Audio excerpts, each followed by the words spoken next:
Good morning and welcome back to Jackie's Garden Spot. I am Jackie, growing in Zone 8B, Alabama. On today, we will be at a different garden spot.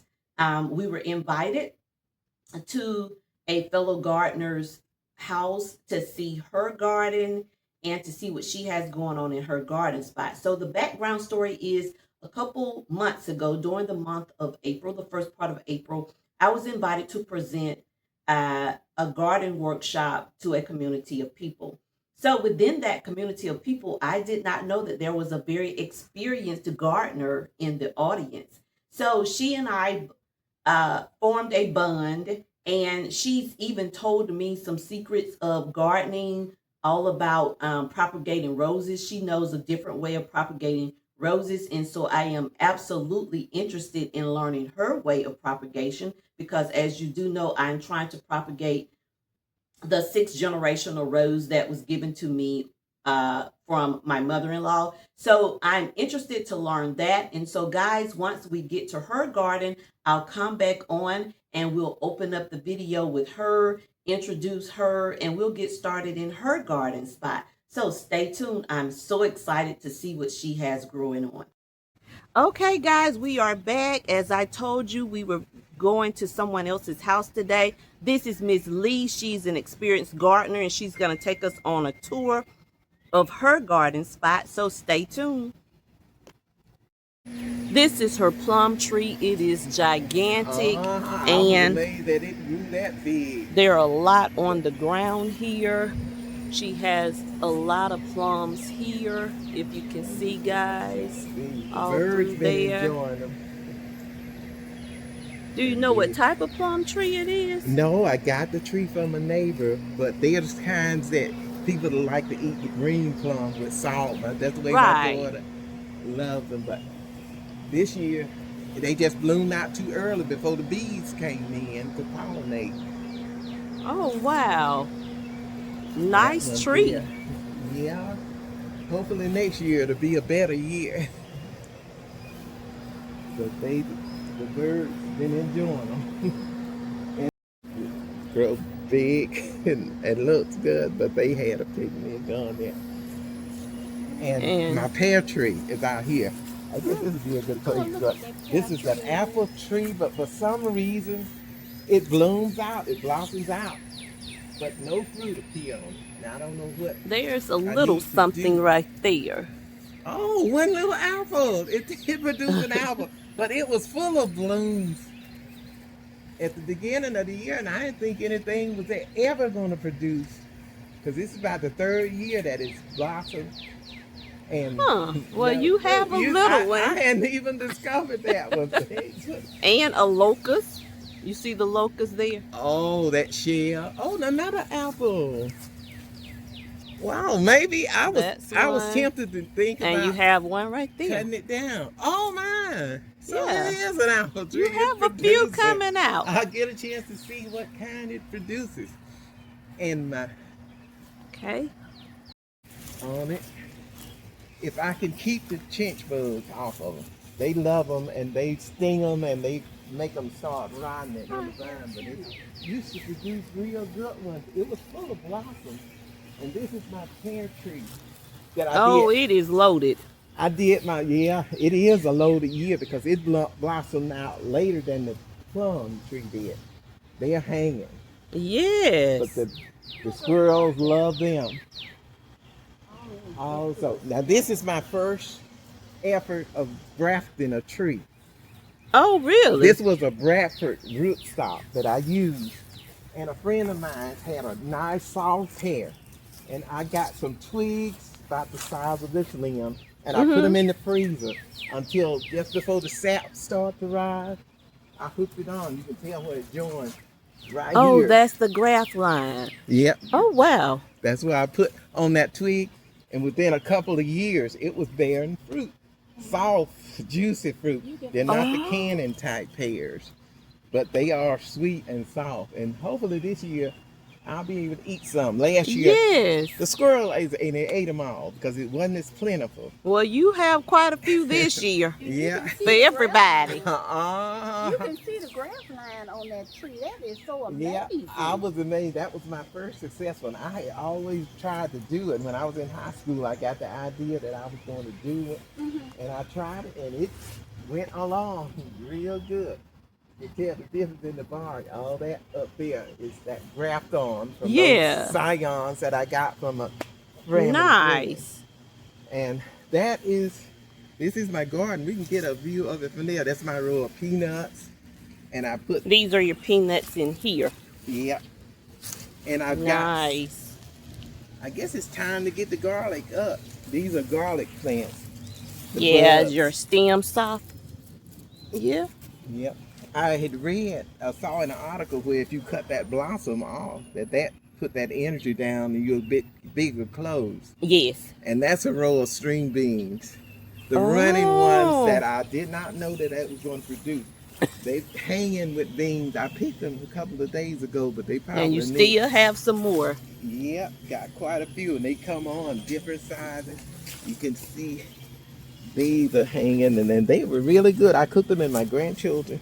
They loved them.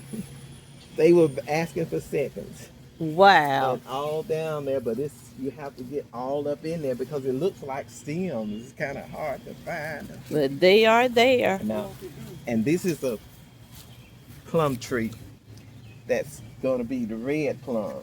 Okay. That's in there. I got that from a neighbor. I took a piece of This is onion or garlic? That's an onion plant there. Okay. That's bruising and all of that. It looks like you have a tomato here that's blooming. This is a yellow. It's about a quarter size. Okay. It's not the small cherry one. But it produces a lot, abundant supply of the yellow tomatoes. And this is? That's a cherry tree. Oh. That I tried to graft it on it to make a cherry plum, but it didn't work too good. Okay. And those are some tomatoes. Oh, you have nice tomatoes. Hanging tomatoes. And all down that road, I've got the Roma down on that end. And then I've got some younger beefsteak down on the end of this. And these are my bell pepper plants. Yeah. Here. Well, what is Got these? a little. Oh, these are beets. I've got them, and I've got them down between the peppers because I figured they'll produce along with that and get ready to go. And the squash are over there. I'm going to have to get them from the other end. But those are the cucumber plants. My watermelon around the corner. Nice. Have some cucumbers coming in. Yeah, and sweet potato. Those. Got some medium-sized ones and the bigger ones all over. I put them in this cage. There's a big one up there about to get too big. Yeah. That's a couple of ones that need picking, and the smaller ones up here coming along, and they're going on. Nice. And all then of your those watermelon. Yeah. And this is banana plant. It was one single tree. And you have 3. Yeah, it died down. Did nothing come in the spot it was. It had 3 babies, and the babies were on the banana tree. And this is one of my first little water babies. Nice watermelon. Yeah, some seeds I've had. Yeah, it's got 3 good sized on there. I had one in that little tray, but it rotted out. But there's a bigger one that's right around there. Oh, you put yours in trays? Yeah, I got those from Black Friday. These little trays here for melons to keep them up off the ground. So I decided I'll use them. There's one right in there. It's the biggest, baby. It's outgrown the tray. Yeah, it's growing. Growing. We got and they keep spreading. Yeah. And that's your greens, huh? Yeah, that's a collard plant from last fall. Yeah. Okay, it's another apple tree. And let's see if it's going to produce. It's been here bigger now. It's been about 3 years ago. I planted them from seeds out of a package of peppers that I got. Habaneros. Okay. Yep, they're going. And this is a stubbornine black vine. Too many. Year before last, it had a good crop on it, but it's just a few amounts. Yeah, you That's got on there. some right Yeah, here just coming. little bitty. Mm-hmm. But I got some Japanese potatoes. Okay.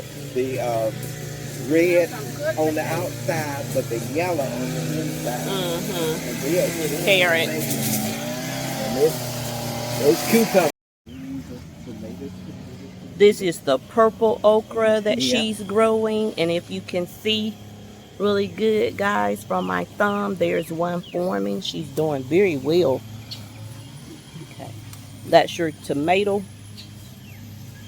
She's pulling out those bottom leaves for aeration and pest control. And you have squash or zucchini.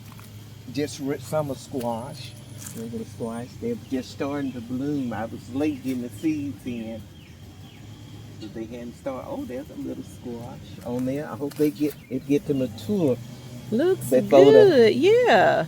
before the bugs come in. That worms get in the vine. I'm hoping they don't find it. These are grapes, your grapevine. Yeah, Concord grapes.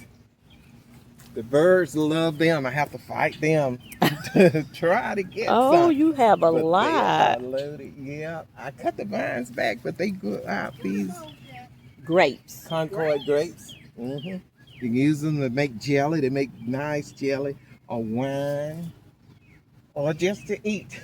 Yeah. They all down there. I see, and it's running. That vine is running. 'Cause That's I a good clipped cover for your fence. Yeah, I clipped them down, but they grow out and come on the new growth. But those Okay. old collars, I'm going to put them up, and I think I'm going to put my potato plants down there because they're not going to do anything, but they're just feeding the worms. Right, I this don't even summer. fight. For my husband, he liked them hard, but I like them soft. Now, Oh, it's that growing. is a big old tree. A storm knocked down half of the tree, broke down. I'm trying to get it cut down. Eventually, I'm gonna have to get it removed, but it's loaded too. Yes. Nice. So you have two pear trees. 2 pear trees, a soft one and a hard one. I've been trying to do another grafting. I don't know if that's gonna take or not. One of them was beginning to so try that's to a take. grafting. Yeah, I used this tape. My daughter ordered some grafting tape. But before with that, I just used regular masking tape on it. And it worked better because this grafting tape, it just don't stick as tight as that. And you can't put it on too tight.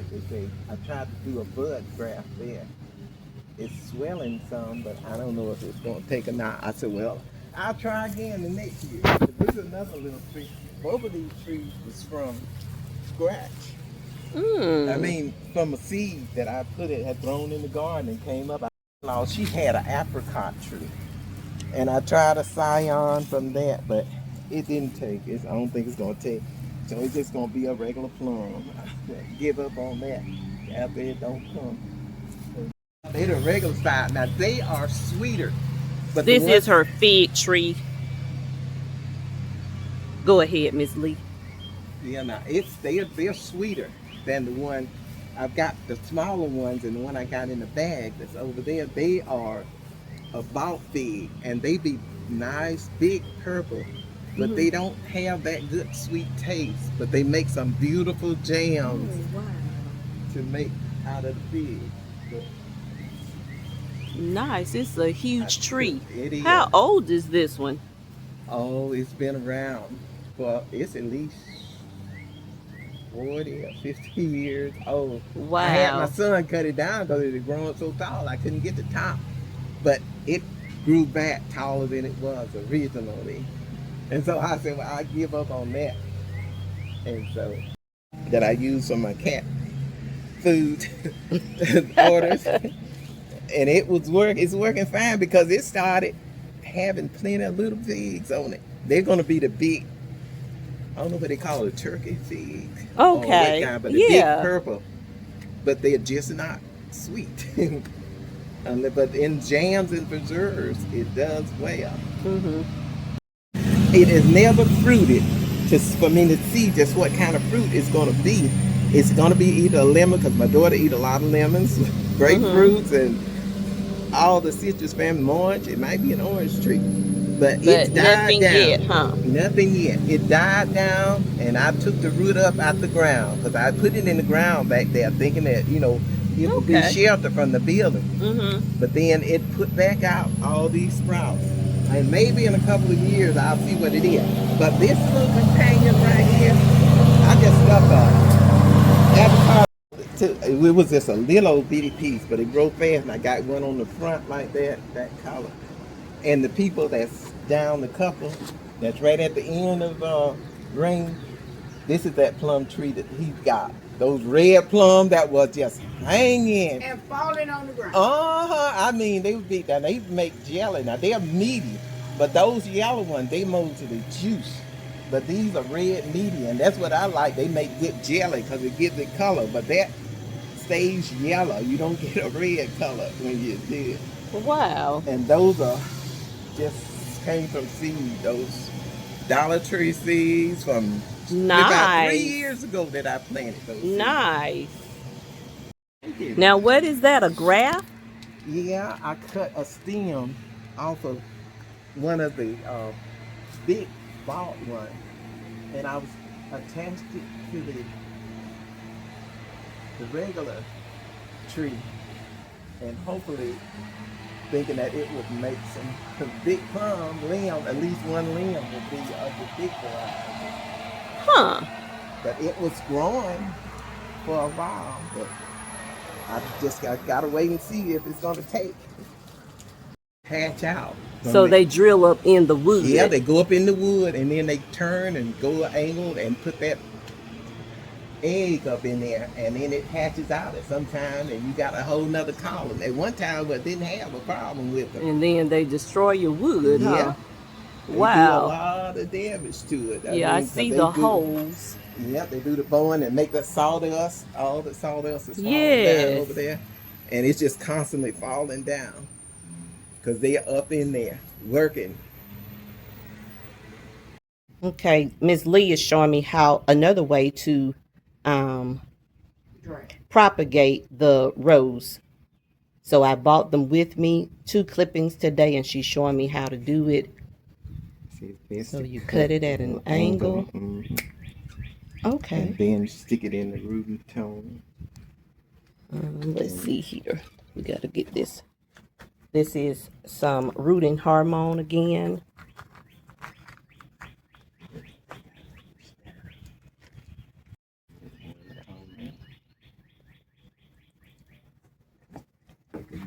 Something.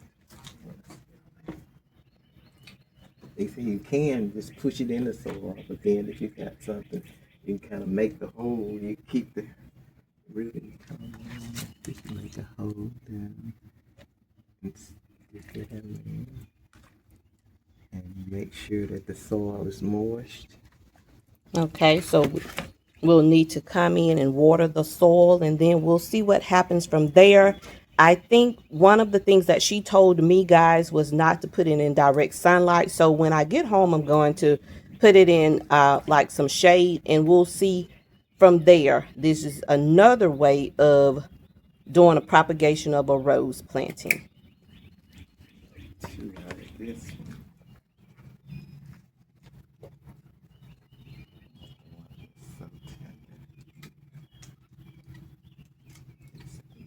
Few as possible, just enough to give it a little nourishment. Okay. So leave a few leaves there. And I sometimes take some of this off Those. and then maybe scrape a little bit of the camion layer of the aid in the rooting. And put their tongue on it. Oh. Open it up a little bit and have more space. Get rid of some of these leaves just a little bit, so it won't have so much to try to support using too much energy to feed the purpose. Okay, I'll just let that down. Back sure all the dead portions are. It'll take that out. And new leaves will come out from those areas. Okay. That should be enough for support. If in hormone. See, get that out.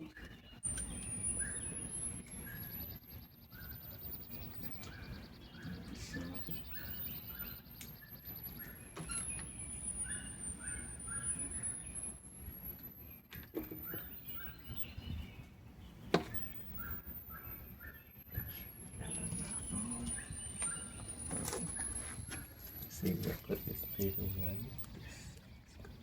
Stick it in there. And it's gonna make sure that it's soaked real well. Did you have any holes in this? No. So I need to put holes in the bottom? Yeah, you'll probably need a drain hole. Okay. And So then that water it too will. much moisture in it will defeat your purpose because it'll start running. Okay. If it's not, if you got something hot, a nail or a screwdriver or something, you just put at least one drain hole in there so it'll drain out. And this is the peat moss. Now it's real dry. You got to make sure it's going to be good and moist. Okay. Okay, and that concludes this episode of Jacquie's Garden Spot. I hope that you've learned something new today. I know I did, and we've enjoyed having Ms. Lee host us here in her garden spot. And until the next episode, be well and be blessed. Until the next time, guys. Bye.